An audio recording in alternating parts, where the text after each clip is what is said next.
beberapa kisah seram. Dan sebelum saya mulakan cerita pada hari ini, jangan lupa untuk subscribe dan like channel ini sebagai tanda penghargaan bagi saya. And without any further ado, let's get into the story. Kisah yang pertama ini adalah rasuk di rumah ayah. Pertama sekali, Assalamualaikum. Pengalaman yang ingin saya ceritakan ini berlaku kira-kira 10 tahun yang lalu. Pada waktu itu saya berumur 11 tahun. Kami sekeluarga tinggal di Johor di sebuah rumah teres 2 tingkat. Rumah itu telah dibeli oleh ayah. Pada mulanya, rumah yang kami diami itu sememangnya agak keras. Mungkin karena rumah itu sudah lama dibiarkan kosong. Macam-macam perkara yang sering terjadi dalam rumah yang kami diami itu. Walaupun saya baru berumur 11 tahun, tetapi setiap kejadian aneh yang berlaku, saya pasti akan mengingatinya. Kejadian aneh yang saya katakan antaranya dialami oleh adik saya yang berumur 5 tahun. Pada waktu itu, dia ingin ke tingkat atas di biliknya selepas dia mandi. Tapi tiba-tiba dia menjerit dan turun ke bawah, sehingga dia terjatuh dari tangga rumah kami. Ketika itu, ibu dan bapak saya sedang bekerja. Nenek yang melihat adik dalam ketakutan segera bertanya, "Kenapa adik menjerit tadi? Turun tangga pun sampai terjatuh." Lalu adikku menjawab, "Nek, adik nampak hantu. Badan dia besar, banyak bulu, mata dia merah. Adik takut, Nek." Mungkin hantu yang dikatakan adik itu adalah lembaga yang berbulu dan bermata merah. Seorang budak kecil memang dapat melihat benda halus. Saya yakin adik saya tidak berbohong. Dari hari itu, bukan kejadian itu sahaja yang berlaku. Malah kali ini lebih menyeramkan. Pada waktu jam 6.30 petang, saya merasakan badan saya agak lemah dan sakit kepala. Saya terus baring di sofa ruang tamu. Sambil memejamkan mata dan tidur-tidur ayam, saya dapat mendengar ibu, pakcik dan makcik saya baru pulang dari tempat kerja pada jam 7 malam. Pada waktu itu saya berbaring di sofa. Pakcik saya mengadu lehernya sakit dan meminta nenek saya urutkan lehernya. Sedang nenek saya urut leher pakcik, tiba-tiba pakcik saya itu ketawa. Katanya geli seperti lehernya digeletek oleh nenek. Nenek yang tahu serba sedikit untuk menghalau makhluk halus, dia segera membaca ayat-ayat suci Al-Quran. Pada masa yang sama, ibu saya pula tiba-tiba menunjukkan jari ke arah nenek sambil ketawa mengilai-ngilai. Makcik saya yang berada di situ seperti dirasuk dan seakan-akan ada orang yang mencekik lehernya. Sambil menarik sesuatu di lehernya, dia seakan-akan sesak nafas dan makcik saya menarik tali yang ada di lehernya, tapi tiada tali yang terikat di lehernya. Kami dirasuk seorang demi seorang dan waktu itu saya sedang mencekik diri saya sendiri sambil menangis sekuat hati. Tetapi pada masa itu, saya tidak sadarkan diri. Adik dan kakak saya yang lain menceritakan keadaan saya yang waktu itu saya dirasuk oleh makhluk halus. Pada waktu kami dirasuk, seakan-akan ada benda yang memasuki tubuh kami. Rupanya keadaan badan saya yang lemah pada waktu petang itu karena ada benda sudah mulai masuk dalam badan saya. Nasib baiklah nenek saya tahu cara untuk menghalau benda yang tidak boleh dinampak oleh mata kasar. Sejak dari itu, kami sekeluarga berpindah ke rumah lain dan menyewakan rumah itu. Ini adalah pengalaman yang benar-benar berlaku dalam hidup saya. Kisah yang kedua ini adalah rumah terbakar Seremban 2. Pagi itu kita orang makan nasi lemak kat luar rumah aja. Walaupun rumah itu dah terbuka luas, tapi hati kita orang kuat mengatakan kita tak nak masuk. Mungkin trauma. Tunggu family Man datang dari Sepang lama sangat. Yalah, nak bawa pawang hebat dari Banting kononnya. Jam 11.30 pagi barulah family si Man datang sampai 3 kereta. Semua adik-beradik dia datang nak tengok sendiri. Turun je dari kereta pawang tu, dah geleng-geleng kepala. Rumah apa korang duduk ni? Sambil tu salam dengan kita orang, kata namanya Tok Sek. Salam-salam je ke? Kata semangat kita orang dah kena tarik. Kena seru balik, aku sampai sekarang tak faham apa maksud Tok Sek tu. Kita orang kena suruh masuk dalam van, hanya Tok Sek dengan ayah si manja yang masuk ke dalam. Belum masuk, baru kat pintu grill, radio yang plugnya aku dah cabut tiba-tiba terpasang kuat, menyebabkan adik-beradik Siman bertempiaran lari masuk ke dalam kereta. Dahlah lagu India, mungkin masa tengah raga kot, entahlah. Aku pun tak dengar radio kuat bunyi pun dah lari. Bayangkan kalau tahu yang radio tu plugnya tak tersambung. Lama juga Tok Sek kat dalam rumah tu. Ayah Siman hanya tengok dari luar sebab dia pun aku rasa dah goyang. Lepas cuba mematikan radio tapi plug tak bersambung. Dalam van semua terkunci mulut. Anak-anak buah Siman yang kecil-kecil semua ketakutan. Apalah kes-kes macam ni bawa anak-anak kecil pula. Pasal-pasal budak-budak ni tu sekali ikut trauma. Tak lama pas tu, aku tengok Tok Sek keluar sambil menjinjing anak patung beruang yang coklat besar tu. Mahu je mata aku tertonjol keluar tengoknya. Mana taknya, kita orang bertiga sendiri yang buangnya semalam siap masukkan dalam plastik tong sampah hitam pastu ikan. Masukkan dalam tong sampah ke depan rumah. Man dan Wan aku tengah tidur-tidur ayam. Aku cuit suruh tengok apa yang Tok Sek jinjing tu. Wan hanya mengucap je macam tidak percaya. Man pula terus meluru ke tong sampah tengok ada tak anak patung tu dekat dalam tong sampah. Dia jerit-jerit panggil aku, adalah kat dalam ni, tu yang lain.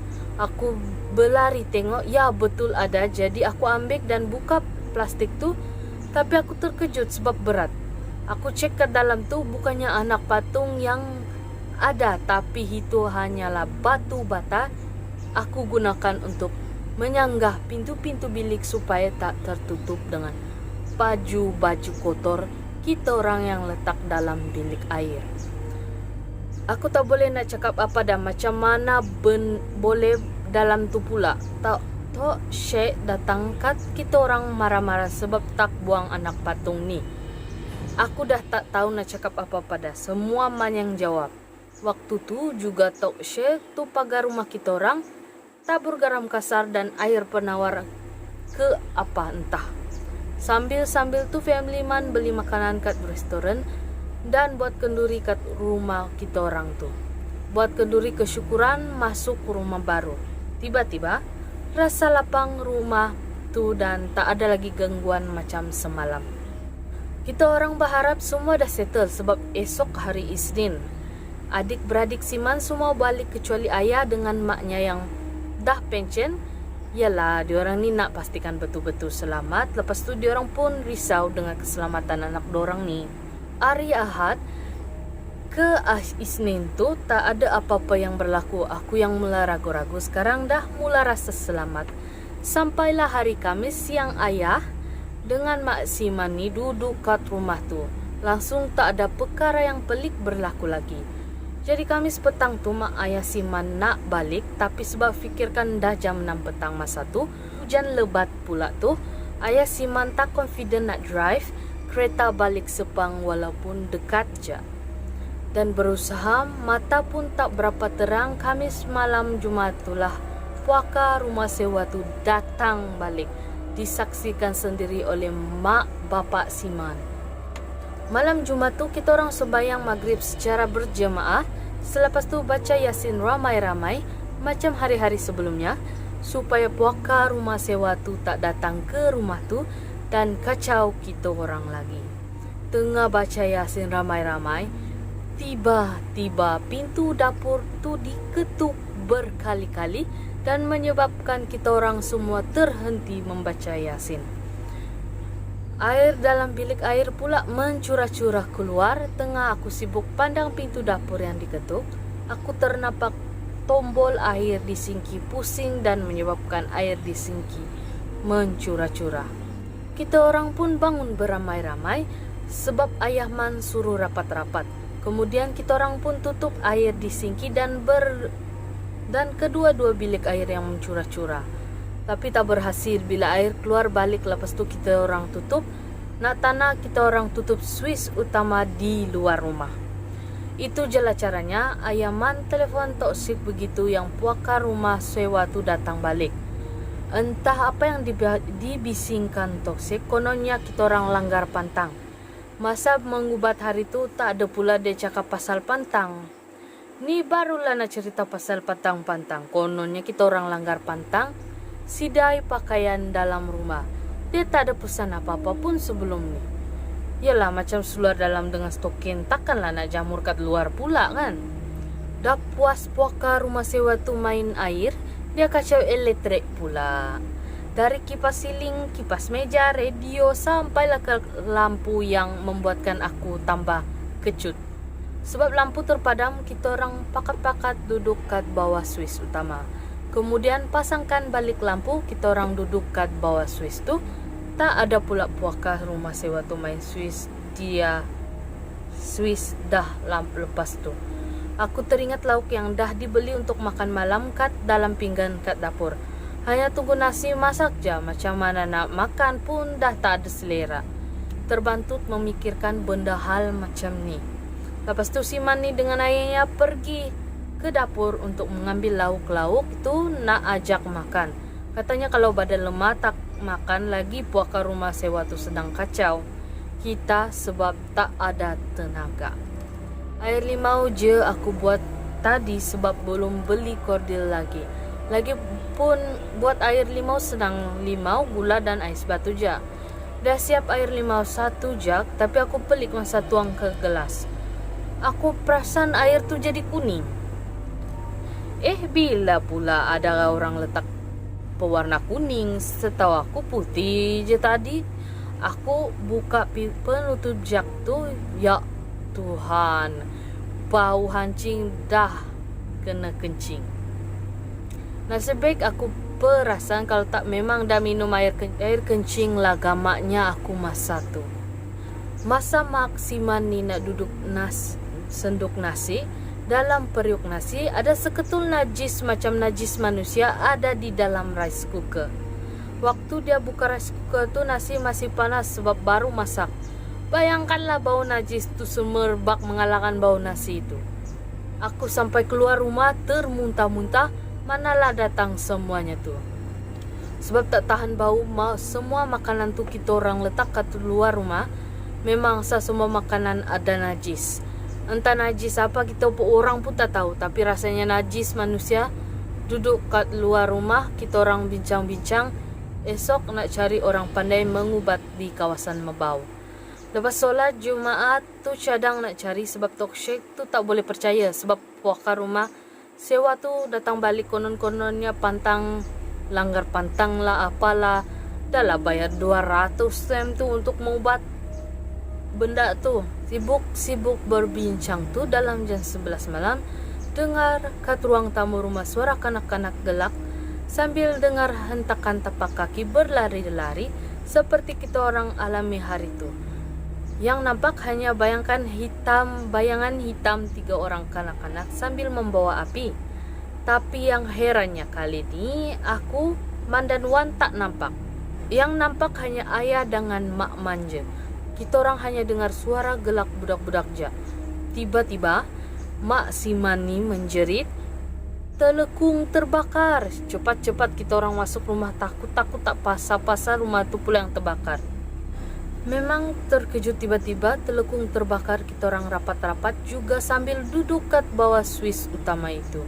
Heran macam mana telekung tu boleh terbakar. Mak dengan ayah Man, kita dua orang sendiri nampak buka rumah sewa itu yang terbakar.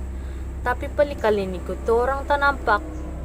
Yang nampak hanya telekung yang berlipat tiba-tiba terbakar. Bunyi gelak-gelak tuh sayup-sayup je lepas kita orang masuk rumah tuh.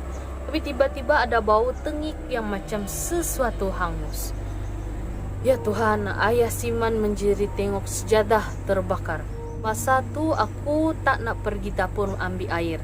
Sebab pilih air kat luar dah tutup, mana ada air. Aku guna air mineral jalan dalam botol kat depan tu.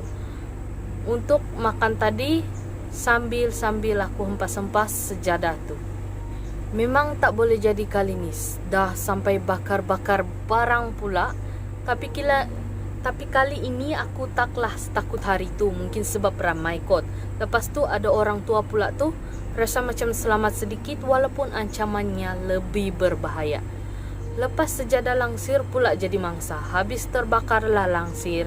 Kali ni Siman ambil air sabun dalam baldi di bilik air. Terus simbah. Sebab api tu jilat langsir tu cepat. Padahal kita orang dekat dengan langsir tu. Sebab duduk kat depan pintu di bawah suis utama, tengok-tengok dah terbakar besar. Tak habis tu saja, kotak-kotak pun habis terbakar semua. Tak tahu nak buat apa lagi. Akhirnya kita orang angkat semua barang bawa ke luar rumah.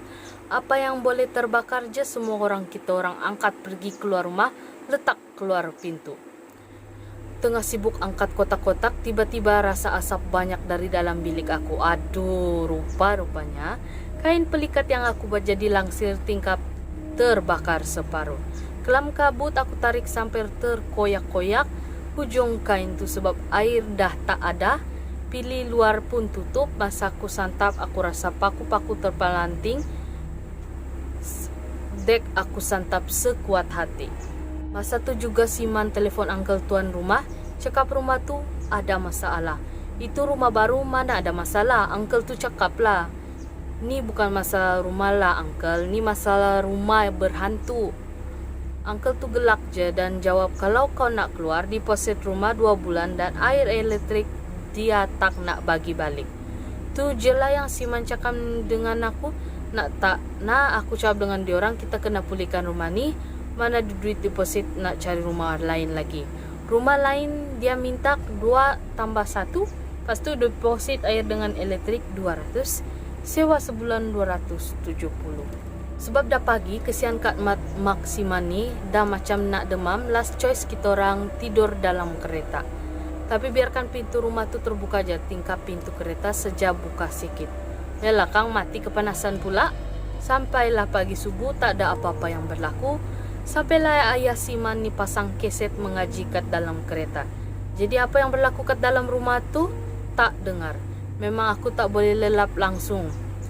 Dah lah esok tu ada kuliah. Tak nak aku terfikir. Paksalah ponteng.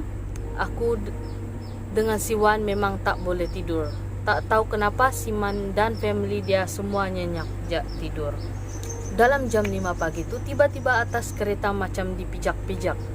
Semua terjaga sebab seperti ada yang meloncat dan berlari.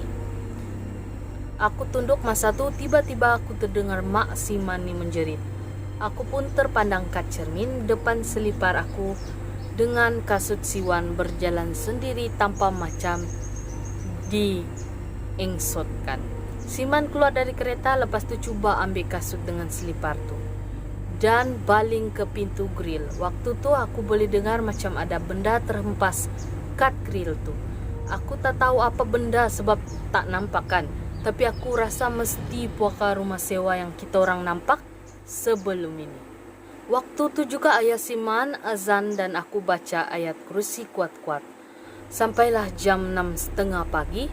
Hari dah nak siang, kesian aku tengok Mak Siman ni. Dah lah dia ada darah tinggi, sakit jantung. Sempat lagi aku tengok dia macam meracau sekejap. Sebelum suami dengan anak dia ditenangkan. Jam 8 pagi, Abah Siman ni suruh kita orang angkat-angkat semua barang masukkan dalam kereta. Habis semua bertabur ke kat bonet kereta. Kecuali penyapu, baldi dan benda-benda besar tu tak boleh bawa. Kereta mana lah nak muat sebab tak puas hati kat tuan rumah tu. Aku soleskan je rumah tu, pintu dapur dan pintu depan. Lepas tu lampu dan kipas aku biarkan terpasang je, biar dia bayar elektrik mahal bulan ni kan.